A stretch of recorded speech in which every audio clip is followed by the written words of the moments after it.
दोस्तों, जब भी बारिश की पहली बूंद जमीन पर गिरती है और कहीं दूर कोई पक्षी अपने पंख फैलाकर नाचता है, तो हमारे मन में एक ही नाम आता है और वो है मोर।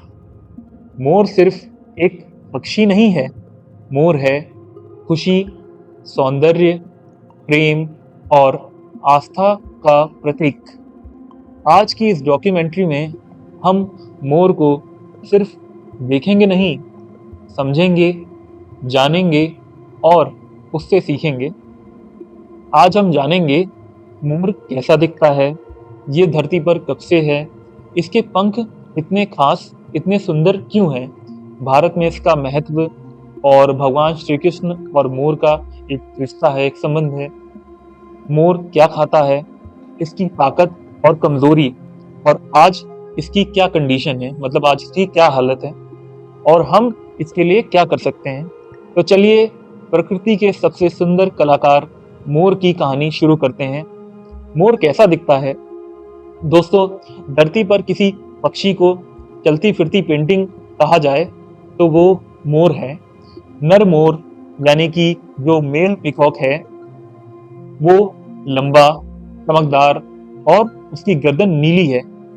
सिर पर एक छोटा सा ताज है और आंखों जैसे डिजाइन वाले लंबे पंख हैं। पंख फैलाने पर लगता है जैसे पूरा इंद्रधनुष हो।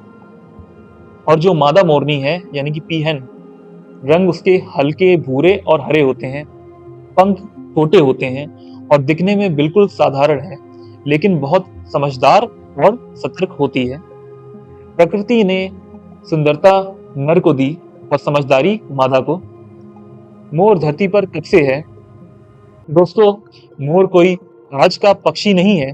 वैज्ञानिकों के अनुसार मोर लगभग 2 से 3 करोड़ साल से धरती पर मौजूद है। डायनासोर के बाद के युग से कई प्राकृतिक आपदाएं झेल चुका है। मतलब मोर ने धरती के कई रूप देखे हैं। मोर के पंख कैसे होते हैं और इतने खास क्यों? मोर के पंखों की खास बातें: पंखों पर आंख जैसे निशान होते हैं।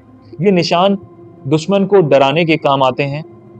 रंग असली नहीं, रोशनी का खेल है। मतलब ये कि धूप की रोशनी में मोर के पंख चमकते हैं। पंख हल्के लेकिन मजबूत होते हैं और वैज्ञानिक रहस्य ये है कि पंखों में माइक्रो स्ट्रक्चर है, इसलिए रंग कभी फीका नहीं पड़ता।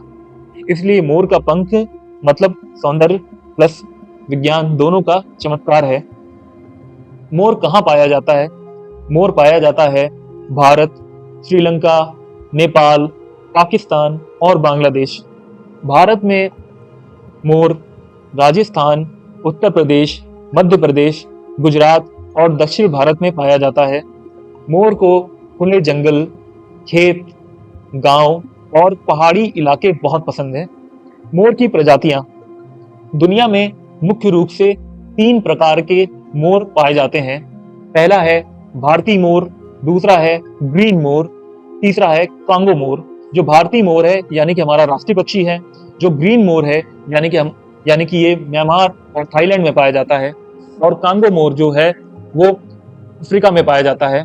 सबसे सुंदर और प्रसिद्ध जो है वो है भारतीय मोर। भारत में मोर का महत्व: भारत का राष्ट्रीय पक्षी मोर है। मंदिरों, कला, नृत्य, लोक कथाओं में मोर का वर्णन मिलता है और शुभ माना जाता है। मोर को सौभाग्य और वर्षा का संकेत है। मोर मोर सिर्फ पक्षी नहीं है, ये हमारी भारतीय संस्कृति का एक तरह से हिस्सा है। श्री कृष्ण और मोर का संबंध: दोस्तों, भगवान श्री कृष्ण के मुकुट में हमेशा मोर का पंख क्यों होता है? उसका कारण है कि मोर का पंख अहंकार रहित सुंदरता का प्रतीक है। श्री कृष्ण सिखाते हैं कि सुंदर बनो लेकिन घमंड कभी मत करो। मोर का पंख प्रकृति से जुड़ाव प्लस विनम्रता का प्रतीक है। मोर के पंख से लाभ: धार्मिक मान्यता है और कीड़े मकोड़े दूर रहते हैं इसके पंख से। और सकारात्मक यानी कि पॉजिटिव ऊर्जा का विश्वास है। और कला और सजावट में भी मोर पंख का यूज किया जाता है। महत्वपूर्ण बात: मोर के पंख हमें तभी यूज करने चाहिए जब मोर का पंख कहीं गिर जाए।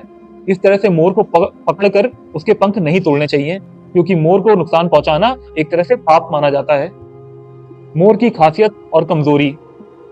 खासियत ये है कि बहुत ही सुंदर नृत्य करता है और इसकी आवाज इतनी तेज होती है कि ये 2 किलोमीटर दूर तक सुनी जा सकती है। मोर जो है बारिश होने से पहले ही बारिश होने का संकेत देता है।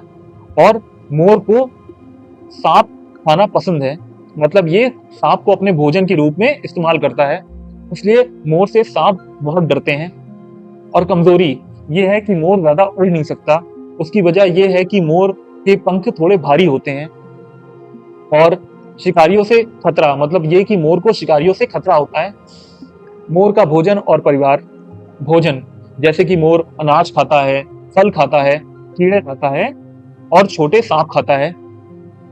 परिवार परिवार में एक नर है और मादाएं होती हैं। मोरनी अंडों की देखभाल करती है और मोर ज्यादा समय साथ नहीं रह सकता। आज मोर की स्थिति और हम क्या कर सकते हैं, तो बताएं कि आज जंगल की आज जो कटाई हो रही है, एक तरह से जंगल को काटा जा रहा है और हम देखते हैं कि खेतों में जो जहरीली दवाओं का यूज किया जा रहा है और मोर का शिकार किया जाता है। और सड़क हादसों की वजह से, इन कारणों से मोर आज खतरे में है। और हम क्या कर सकते हैं, हमें ये करना चाहिए कि हमारे पास अगर कोई बर्तन है तो उसमें पानी भर के रखें घर के बाहर, ताकि मोर जैसा कोई पक्षी हो, उसे प्यास लगे तो वो पानी पी सके और उसका शिकार नहीं करना चाहिए। हमें इस बारे में जागरूकता फैलानी चाहिए और बच्चों को भी सिखाना चाहिए कि मोर हमारी भारतीय संस्कृति का एक हिस्सा है। दोस्तों, मोर हमें क्या सिखाता है? मोर हमें सिखाता है कि सुंदर बनो लेकिन घमंडी मत बनो, प्रकृति के साथ चलो, प्रकृति के खिलाफ नहीं। अगर ये कहानी आपको पसंद आई हो तो इसे आगे जरूर पहुंचाइए, क्योंकि मोर बचेगा तभी प्रकृति बचेगी।